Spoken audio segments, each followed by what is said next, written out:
Hi there, my name is Natalie Reider, and today I am going to talk about open source. During the presentation today, I will be discussing all the pertinent topics I believe essential to becoming familiar with the concept of open source. First, we will define what open source actually is, share a bit of its history, and share some terms that I think are really pertinent to understanding the open source conversation. Next, I will compare some of the advantages and disadvantages of the technology, introduce some of the key players in the industry, and finally, describe some of the current open source projects being worked on today.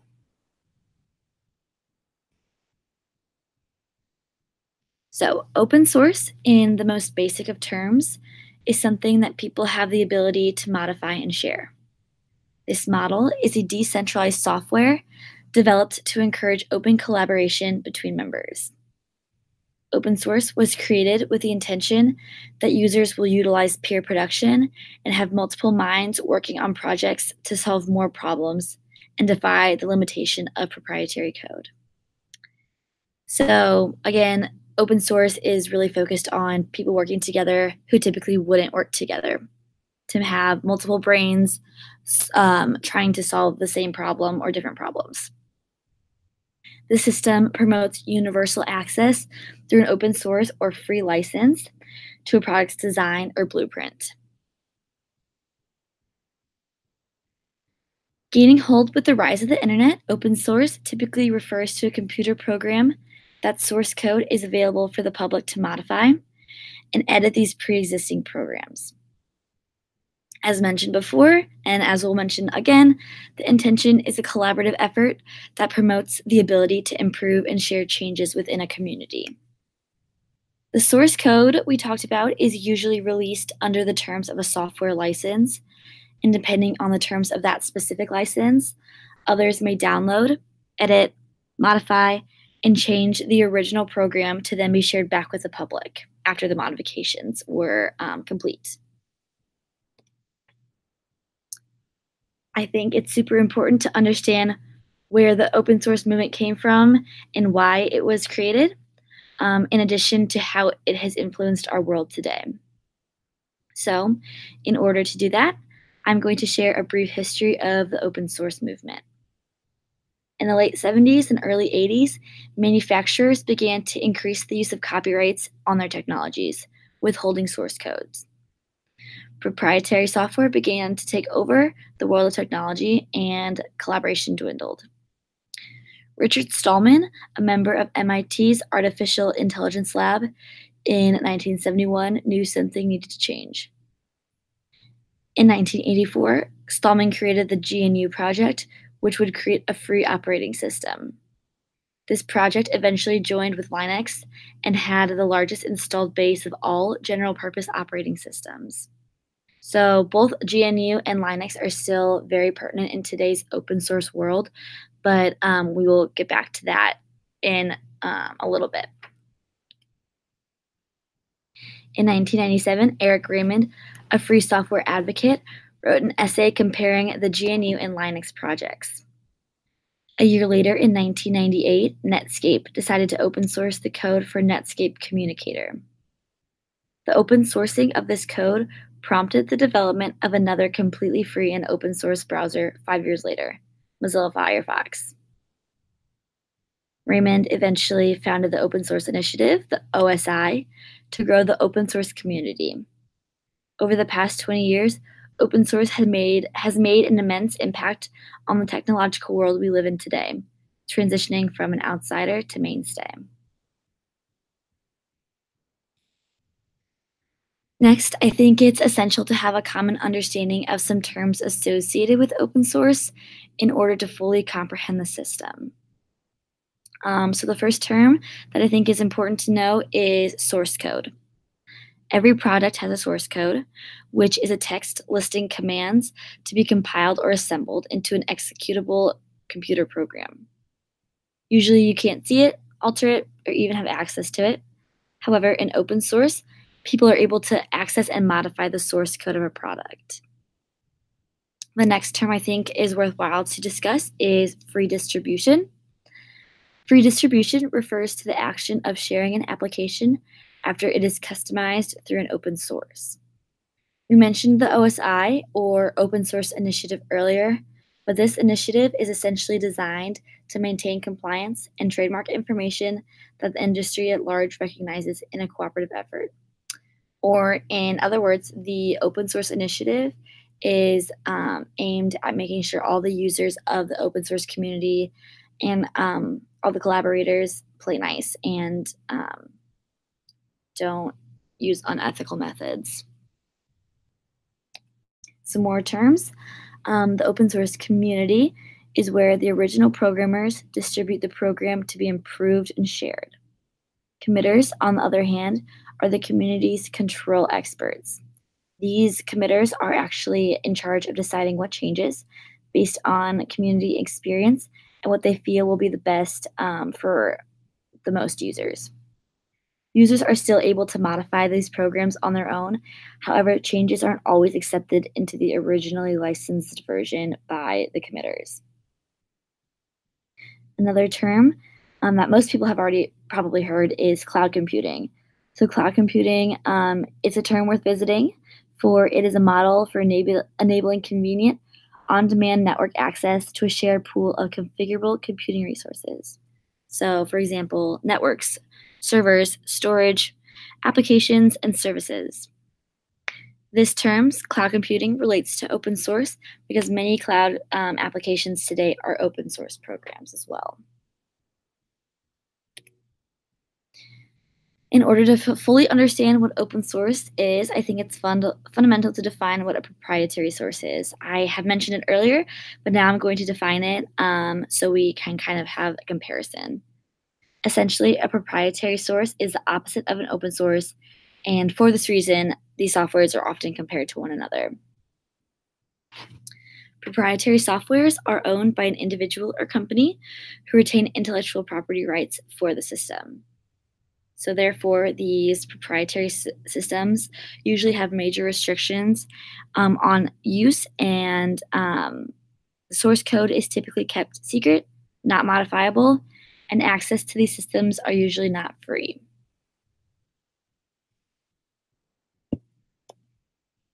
So I'd like to now bring attention to some of the advantages and disadvantages of using open source software. So to begin, some of the major advantages of using these technologies is that it is generally free. It has been estimated that open source softwares can collectively save businesses $60 billion a year.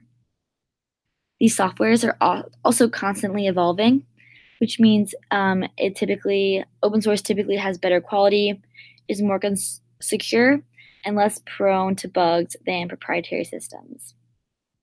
In using this software, you're not tied down to using a specific vendor system that only works with other systems. And finally, adaptation and modification is possible, something not found with proprietary systems. So if users find something that they want to change, they're able to do so with an open source. But if they were using a proprietary source and they didn't like how it was operating, they don't have the opportunity to change that. So with anything that has advantages, there are also disadvantages. So one of the downfalls of this system is that there is no requirement to create commercial products that will generate revenue. Because of this, open source tends to evolve with the generator's wishes instead of keeping in mind user needs. Also because of this, sometimes open source programs aren't entirely user-friendly because they are more geared toward the developers than everyday people or the customers that will use the programs. Another drawback that I have read about is that there is less support for when things go wrong with open source. So with a proprietary source, there would be a support team within the company that could help solve problems. But instead, if there is a problem in an open source community, there is a strong reliance on the users to respond and fix the problems rather than an executive board.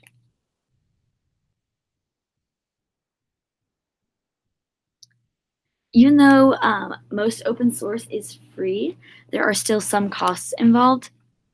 such as paying for external support. Another disadvantage occurs with malicious users. Even though having an open operating system means there are a lot of people who can help identify bugs and fix them, with any technological innovation, there will be people who have negative intentions and are willing to exploit any vulnerabilities with the programs. The last point here is that it's relatively difficult to design a commercially sound business model around the open source paradigm. Um, so it's not super easy for users to create a business model with open source. So we discussed Linux in our class lecture a few days ago about open source. So I thought it would be really important, and I was interested in delving a little bit further into this company. And I think it's worthwhile to investigate the application further. So what I found was Linux is a family of free and open source software operating systems built around the Linux kernel. This program has the largest installed base of all general purpose operating systems, and therefore is one of the most prominent examples of free open source software open for collaboration today. Some of the most popular and mainstream distributors Linux works with are Arch Linux, CentOS, Debian, Raspbian, Fedora, Gentoo, Linux Mint, Mageia, OpenSUSE, and Ubuntu. Linux has also achieved great success in the mobile device market. So Linux, the company, is responsible for Android, which many of us are familiar with, as one of the most popular and widely used operating systems on smartphones, tablets, and wearables today. In addition, NASA has also elected to replace some of their incredibly expensive machinery with clusters of inexpensive commodity computers running Linux. Some commercial users are Dell, IBM, and Hewlett-Packard. These companies have also adopted Linux support in order to avoid using Microsoft's desktop operating system market. Microsoft is a proprietary source, so some of the disadvantages we talked about with proprietary sources are what the commercial users are trying to avoid by using Linux or open source. Another software that is pertinent to discuss when learning about open source is GNU. This project was first proposed in 1983 by Richard Stallman at MIT. We talked about Richard earlier. He is a very key player in the open source community. Stallman wrote the manifesto for GNU, stating 4 key freedom essentials he envisioned for free software users. So his 4 essentials are the freedom to run a program for any purpose, freedom to study the mechanics of the program and modify it, freedom to redistribute copies, and finally, freedom to study the mechanics of the program and for public use. Similarly to other projects, GNU was designed to give users a free software that will influence mass collaboration on the internet. So mass collaboration is definitely a reoccurring theme with open source. In addition, GNU was responsible for making Linux, the company we talked about in the previous slide. Linux was the first operating system that was free software. Next, I'm going to explain a few current open source projects that will put open source into a real-world perspective. So the first up-and-coming project that we will see in 2018 is OpenCog and OpenCog Prime. This program was designed by Ben Gortzel and is a technology designed as an architecture geared towards virtual and robot capabilities with the intention to increase research on artificial general intelligence. Another goal of the OpenCog and OpenCog Prime is to achieve general intelligence matching that could one day surpass the human level.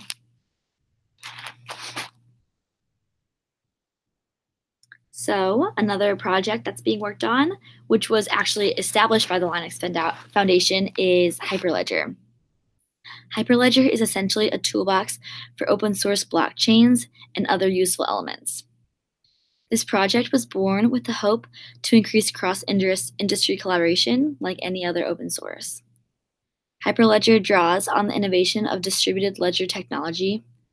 Also, blockchain, which Hyperledger focuses on, is believed to be a key player in the development of disruption. Disruption is a technology that has the potential to transform industry and a wide range of everyday processes. Another current project that's being worked on is TensorFlow. This was created by the Google Brain team and is one of the most commonly known open source projects today. TensorFlow essentially is a software library that can be adapted for programming and data flow purposes, which allows it to cover a wide range of use cases. It is also tapping into a technology trend that is recently gaining a lot of momentum. This new trend is called machine learning. I know that I mentioned that it was created by the Google Brain team, but TensorFlow is advocated very highly by Google, so you know it's a sound source. So security is a very pertinent issue in the open source conversation. So another project that's being worked on is the Vault project. This project has aimed its efforts on increasing encryption of data while in transit with the hopes to further general secure management of information. The system provides secure storage by encrypting the data before it's even written. Also, in the case of an actual intrusion, Vault can lock down the systems, which adds another invaluable layer of security.